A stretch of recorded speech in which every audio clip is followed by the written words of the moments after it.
Tonight, the debate around vaccine passports.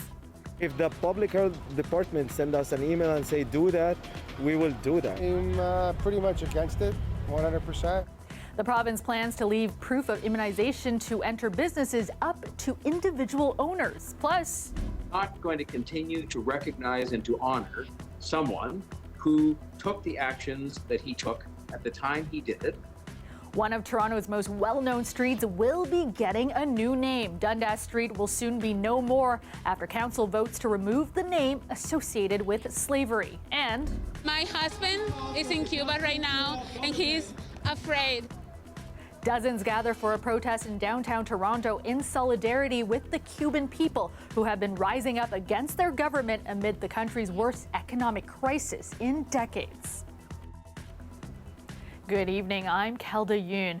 As the province gets set to enter step 3 of reopening on Friday, there is a lot of debate around whether businesses should require proof of vaccination in order to enter. The Toronto strip club Fillmore's announced today it will be requiring it, but not everyone thinks so-called vaccine passports are a good idea. Chris Glover has more.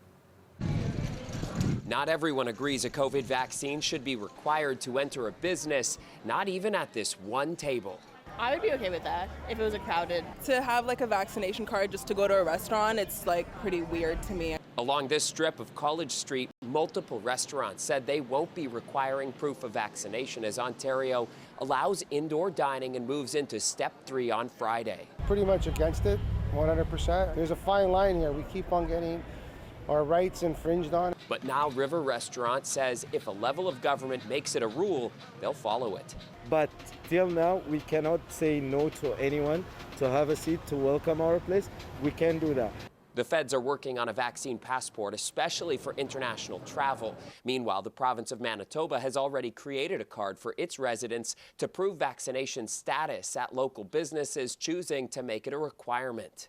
The province of Ontario has no mandate where you would need a proof of vaccine to do things. Ontario's Solicitor General says the slip of paper you get when you receive your vaccine is all you'll get from this provincial government.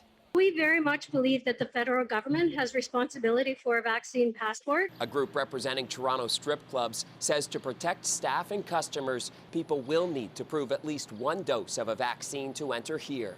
Without a vaccine passport, it makes it a lot more difficult to show what is not only vaccinated, but what is actually vaccinated, like instead of fake documents and stuff. Legal experts say a mandatory vaccine policy likely can hold up, so long as the businesses can show the privacy infringement is worth it to protect public health. That's always going to be limited by human rights law. And so they always have to have contingencies in place so that they can accommodate those who can't be vaccinated. No matter what businesses choose to do, some worry a vaccine status check may replace other safety protocols too early. Obviously, it would make you feel a little bit safer, but it would be much more alarming to me that they just assume, well, I'm vaccinated, so therefore I shouldn't do any of the things I'm supposed to be doing. That's a problem. And to that last point, Good Life Fitness putting out a statement saying that while they will not be requiring proof of vaccination in order for people to get into their facilities, they will be continuing with all of the safety protocols that have come into place during the COVID-19 pandemic, including mask wearing as well as physical distancing. Chris Glover, CBC News, Toronto. Ahead of Friday's Step 3 reopening, Toronto's top doctor is urging people to make the move cautiously. I'm looking forward to Friday for all of us. Although in the excitement, I want to urge you to not confuse the coming changes and increased choices with a green light to forget the last 18 months. Dr. Davila says she is asking City Council to lift some of the bylaws requiring physical distancing in parks and public spaces. She's also recommending Council keep the bylaw requiring mask wearing in indoor public spaces. Peel Region has come a long way from being one of Canada's hardest hit regions in the pandemic. Vaccination rates are soaring and hospitals have returned to manageable capacity levels. As Ali Chiasson reports, Peel officials are both reflecting on the progress and reminding citizens we are not out of the woods yet. We've still got the briefings with the masks, the sanitizer. Good morning. And Thank you, Mayor Brown. It was just a few months ago when these updates were so dire. It's been a very difficult week. Fast forward to now, some encouraging news. As we head towards Step 3 reopening this week, our test positivity is at 2.3% and our case rate sits at 13.8 cases per 100,000. These numbers are stable, as is our hospital picture. By and large, the progress we've seen is because of the sacrifice of our residents, your willingness to get vaccinated, to protect your friends, family, and community. 79% of Peel residents have had their first dose and 54% are fully vaccinated. Special shout out to the younger population too. Our 18 to 24-year-old residents in Peel have been incredibly enthusiastic, with 90% having received a first dose and nearly 50% having access to doses today. We were transferring 100 patients a week at one point to other hospitals. Compare that to now. So to think that we only have one patient in ICU really shows how the sacrifices have made a difference. As Mayor Patrick Brown points out, with the threat of the Delta and Lambda variants still present, only certain residents are still at risk. This has become a pandemic of the unvaccinated. So if you have a friend, a relative, a neighbor who hasn't got vaccinated, please encourage them to do so. Followed by some straight talk from Peel's Medical Officer of Health. There have been a lot of people who have speculated that our current numbers in Peel, in Canada, etc., are due to seasonality, that it's just summertime and this is, that the numbers are better. It's summertime in the UK and the US. It's summertime in the Netherlands right now, and the Netherlands has seen their cases rise from 800 to 8,000 in 2 weeks. So it's not seasons, folks. I think the reality is vaccines work. While they are closing the International Center mass vaccination site on July 26th, mobile clinics will continue to supply communities with first and second doses alongside the Paramount and SafeMax Sports Centre clinics. Ali Chiasson, CBC News, Brampton. Tears and anger today outside a GTA long-term care home where more than 70 residents died during an outbreak of COVID-19 last year. Protesters gathered at Orchard Villa demanding the home's license not be renewed. Lorena Redekop reports. No more! No more! Family members still processing their grief were among the protesters. I'm so sorry, Mommy. Diane Colangelo held up a newspaper front page from last April of her mother staring out the window as they visited. She was dehydrated. She was scared. She could barely get to the window. This is how we found her. We thought she was being taken care of, but she wasn't. Patricia Crump died 2 weeks later. We brought her in here at 105 pounds, and she passed away at 68 pounds. You can get as many... Orchard Villa is owned by the company Southbridge. During Wave 1, 71 residents died connected to COVID-19. More than 200 contracted the virus. It's one of the homes where the military had to be called in. They reported understaffing, cockroaches and flies, and a rotten food smell. For organizers, this is about Orchard Villa, but it's also about other for-profit long-term care homes. In general, we don't want to see the beds going to the for-profits, and there's 46,000 of them. So yeah, we're fighting for who's going to own or operate all of them. I mean, we want this one to not get the license. It's so wrong. It's visceral. The Ontario Health Coalition put on this protest. It wants the home's 30-year license renewal denied, along with the proposed 87-bed expansion. They're in the consultation process now, so it's a proposal. It is by no means a done deal, and we intend to make it politically impossible for them to do this. Families here are hopeful. We have a new minister, fresh page, and I'm hoping for some different choices and making examples. The manner in which he died. The Ministry of Long-Term Care says no decision has been made, and the public consultation is part of what still has to come. Protest organizers encouraged people to call in to the consultation teleconference tomorrow. Lorena Redekop, CBC News, Pickering. City Council has voted in favor of renaming Dundas Street due to its namesake's ties to the continuation of the slave trade. Mayor John Tory says this is an important moment in the city's history. Combine the realities of today with that history, and then you add to that how we see ourselves today. Who are we?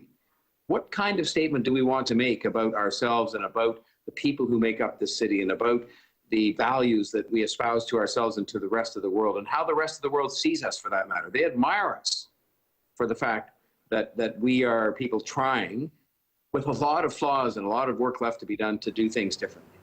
The move follows a 2020 petition to scrap the name. Dundas was an influential Scottish politician who opposed ending the British Empire's participation in the transatlantic slave trade. Last week, the city's executive committee voted unanimously in favor of the name change, but the decision ultimately hinged on today's vote, which ended with 17 in favor and 7 against. The city manager is now expected to report back with recommendations for new names in the spring of 2022, with the change ultimately taking effect as early as 2023. Members of the local Cuban community demonstrated at Yonge and Dundas Square today, many growing increasingly concerned and anxious as they struggle to reach their loved ones back home following the country's largest anti-government protests in decades. Dahlia Ashry has this story. Frustration, despair, and anxiety continue to grow for many Cuban Canadians in Toronto. I don't know about my family. I have no way to communicate with my family. Liz Ilias is one of the organizers of the protest at Yonge and Dundas Square. She hasn't been able to get a hold of her family in Cuba since Monday, and she's not alone. Melanie Parra hasn't been able to reach her father and siblings. I don't know anything about them. They've cut the internet, they've cut the water, electricity. A deep economic crisis in Cuba has resulted in power and internet outages and shortages of food and basic goods.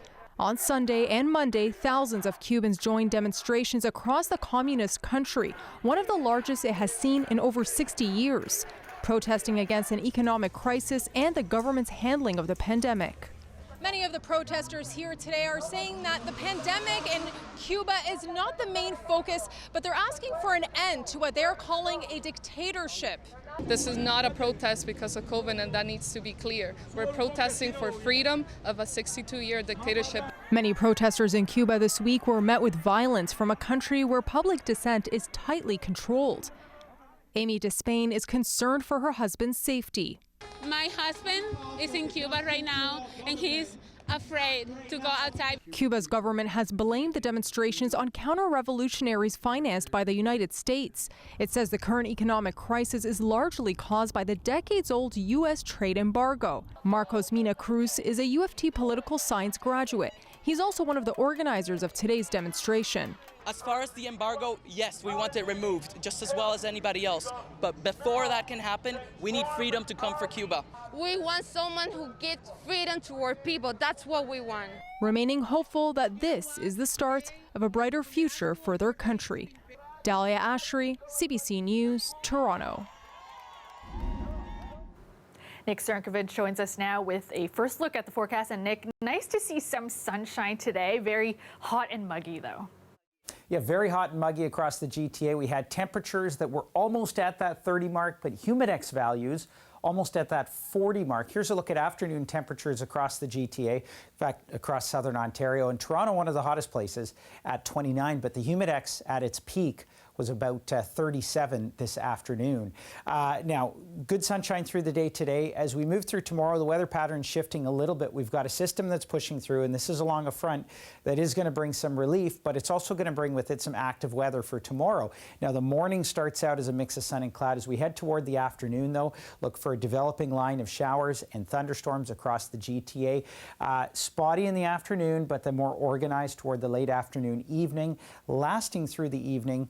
And that will bring in some cooler and also drier weather as we head toward Friday. For tomorrow, though, still a very hot one. Follows 20 degrees tonight. Humidex through the overnight of 27. Tomorrow, high of 31. Humidex of 38. Before that weather hits, we'll have your full forecast in just a bit. Thanks, Nick. Police are investigating after a 14-year-old girl was violently attacked and sexually assaulted on an Ajax trail. Between 8 p.m. and 9:30 p.m., a 14-year-old female was walking along a pathway that runs from Harwood Avenue in Ajax, and it bypasses over Clements Road when she was approached and attacked by an unknown suspect. The suspect is described as a man in his 20s, approximately 5'6", with a heavy build. Police say he was wearing a black hoodie and black pants. They are asking anyone who lives along that pathway with camera footage to contact them, as well as anyone who was walking in the area between 8 and 9:30 p.m. Some spotty showers this evening, but they've mostly cleared. Currently, it's feeling close to 30 degrees with the humidex. Let's go back to Nick now for a more detailed look at your forecast. And Nick, the heat and mugginess sticking around into tomorrow. Relief is coming, though, but with it, some thunderstorms as well. Yeah, some relief is on the way, Cal, as we head through Friday. But before that, we've got some muggy weather in store. We've also got some thunderstorms to talk about. Of course, that shows up in our weather headlines. The first one being it is getting even hotter, but relief on the way as we head through Friday. Thursday, thunder, though, and that's what we're going to talk about right now. System approaching the GTA looks like this. By the morning, a mix of sun and cloud, but as we head toward the afternoon hours, we're going to trigger off some showers and thunderstorms, and then likely closer to the supper hours when we see a more organized line of showers and thunderstorms. And it's not being picked up very well on this model, but I think that's going to last on and off throughout the evening tomorrow, sort of tapers into Friday, and then the risk for some showers Friday afternoon, and then Friday night into Saturday, we've got more in the way of rain and possibly thunderstorms as well. But the sort of the bigger weather event is going to be tomorrow evening, and that's the one that's going to usher in some cooler weather and drier weather as well for the GTA. Local amounts with this, by the way, could be as much as 30-40 millimeters of rain under some heavy thunderstorms. For tonight, though, it stays dry in southwestern Ontario. Temperatures at about 20 degrees through the overnight period. 30s tomorrow with more scattered thunder showers down in southwestern Ontario. Fairly gusty winds as well, about 30 to 50 kilometers per hour out of the southwest. Tonight, Golden Horseshoe also clear, temperatures around 20. A little bit more organized in terms of thunder showers tomorrow in the afternoon across the Golden Horseshoe there. Temperatures at 30, 31 degrees. Humidex values touching the high 30s once more. And then a bit of relief into Friday. We've got the risk of showers there. Overnight showers Friday into Saturday. They sort of taper off on Saturday. Sunday, Monday not looking too bad, and drier as well. Kelda. Thanks, Nick. It's an initiative that helps people who are struggling to walk their canine friends due to the pandemic. Since last spring, Zoomies has been pairing volunteers with dog owners across Ontario to offer free dog walking support. I met up with the founder, a dog owner who uses the service, and a volunteer to learn more about the initiative. We're together 24/7, and I can't think of better companionship. For the last 15 years, Judy Silag has always had a dog by her side. She got Moose after she had to put down her beloved dog Maggie last March. It was in the middle of COVID, and I live alone, and isolating alone is very difficult. So he put the spark really back in my life. Good boy. But walking him is a challenge. I was diagnosed with arthritis, plus I've had 2 knee replacements. He wants to run, and I couldn't keep up with him. Then she found out about Zoomies, an initiative launched last May. So Jasper, how did you get the idea for Zoomies? I noticed that there was not a lot of support for pet owners and specifically dog owners. A lot of them are immunocompromised or frontline workers or seniors that are either being overworked or are nervous to go outside, and it's very difficult for them to watch their beloved pets not be able to get the excitement and the energy out and the exercise that they need. Jasper also knew the pandemic meant many struggled to afford professional dog walkers, and so Zoomies was born. Jasper doing a call out for volunteers and dog owners who needed assistance. Soon she was matching them up based on location. I'm retired, I live on a fixed income. And the fact that I can get even 1 or 2 days a week, it's been huge for me. Heidi McLeod has been a volunteer with Zoomies since November. I had a partner recently, and I was in a long-term relationship where the dog became like part of my family and that I was really attached to. And when that relationship ended, I was like, I also really miss the dog, like so much. She was matched with a dog owner named Carol who has difficulty getting around. So then I met Willow. And Willow is this like feisty little Boston who is like, And we fell in love immediately. Instead of just being so isolated at home and like, you know, the strain of COVID and everything that was going on in my life, every day at noon, I got in the car and came and got Willow, and she'd be so excited to go for a walk.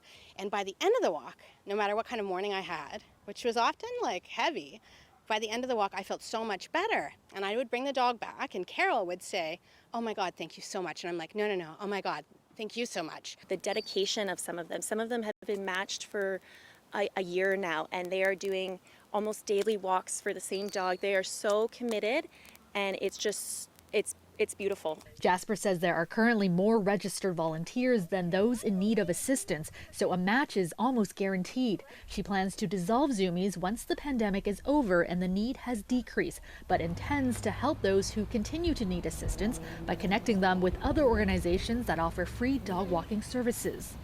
I just don't want to be without a dog.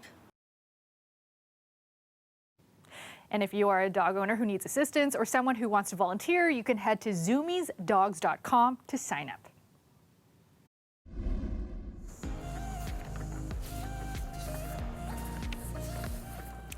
An exciting night last night for Toronto Blue Jays and Vladimir Guerrero Jr., who became the youngest MVP in All-Star Game history. And congratulations. Guerrero rocked Coors Field in Denver with a 468-foot home run. It was the 200th home run in All-Star Game history. The American League breezed to a 5-2 win over the National League. And that is our show for you tonight. Thank you so much for watching. Have a great night, everyone.